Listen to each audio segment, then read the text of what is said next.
तर आज तुमच्या भावाने इतक्या जवळून टायगर बघितला आणि एवढंच नाही तर बर्फामधले पँग्विन्स पण बघितले आणि मोठमोठले प्राणी पण बघितले. सर्व काय तुम्हाला मी आज या व्हिडिओ मध्ये दावणार आहे, म्हणून तुम्ही हा व्हिडिओ शेवट पर्यंत बघा. तर कस काय पब्लिक, मी तुमचा लाडका रुतिया. तर आज आहे तुमच्या भावाचा मुंबई मधला दुसरा दिवस. तर आज मी तुम्हाला दावणार आहे एक असा स्पॉट ज्या ठिकाणी तुम्ही फक्त आणि फक्त 50 रुपयामध्ये पूर्ण जगातील प्राणी बघू शकता. तो ये है मेरा डेली ब्लॉग चॅलेंज का 36 मिनी ब्लॉग. अगली मॉर्निंग हम पोहोचे बाय कॉलोनी राणीबाग. मध्ये एंटर झालोच होतो आणि पहिले तर अक्वा बर्ड्स बघायला भेटले. भाई एवढे सारे बर्ड्स होते आणि कसे एकदम मजेने मासे खात होते. यांची मस्ती काही संपत नव्हती भाऊ. आणि सगळीकडे फक्त आणि फक्त पक्षीच दिसत होते. इकडे बघा वेगवेगळे पक्षी आणि यांचा आवाज पूर्ण झू मध्ये गुंजत होता. थोडं पुढे गेलो आणि दिसले एलिगेटर आणि क्रोकोडाईल. हे एवढे आळसी होते ना का जागेवरतून हाल पण नसते करत. त्यांच्यासाठी खाली कोरिअर पण बनवलेले आहे, कारण त्यांना स्विमिंग करता आली पाहिजे. पण आम्ही वरतून खाली बघायला आलो, पण हे काही जागेवरतून हाल करत नव्हते भाऊ. क्रोकोडाईल बघून आम्ही पोहोचलो इथल्या स्पेशल जागेवरती. तिथे असले क्यूट क्यूट पँग्विन्स होते आणि ते बर्फामध्ये राहतात आणि त्यांची स्विमिंग स्पीड तर बघा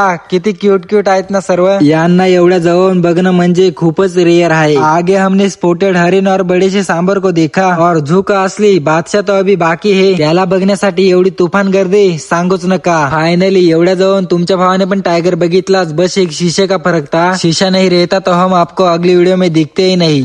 अजूनही तुम्ही आपल्या पेजला फॉलो नसेल केलं तर फॉलो नक्कीच करून घ्या असेच मजेदार मिनी ब्लॉग बघण्यासाठी. फिर हमने लेपर्ड देखा और फिर भालू भी देख लिया, बर्ड्स भी देखे. आणि तुम्हाला ब्लॉग आवडला असेल तर फॉलो नक्कीच करून घ्या. Thank you for watching. Bye bye.